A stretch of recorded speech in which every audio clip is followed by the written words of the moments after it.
বিসমিল্লাহির রহমানির রহিম। আঘাত। আজকের আলোচনার মূল বিষয় হচ্ছে আঘাত। অনেক আঘাত পাওয়ার লোকটাও যদি একদিন হঠাৎ করে চুপ হয়ে যায়, তখন বুঝে নেবেন যে তার আঘাতটা অনেক বেশি লেগেছে। তাই আমাদের উচিত কারোর সঙ্গে যখন কথা বলবো, তখন আমাদের ভাষা যেন নরম থাকে, যেন আমার কথায় সে কষ্ট না পায়।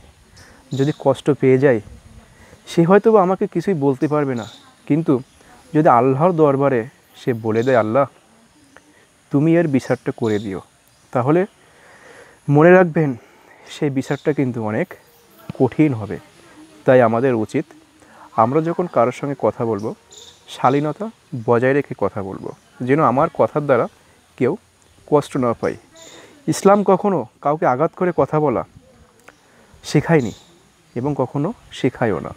তাই আমাদের উচিত কথা বলার সময় অবশ্যই শালীনতা বজায় রেখে ভদ্রতার সহিত কথা বলতে হবে, যেন আমার কথা দ্বারা কেউ কষ্ট না পায়। তবেই তো জীবনের সার্থকতা।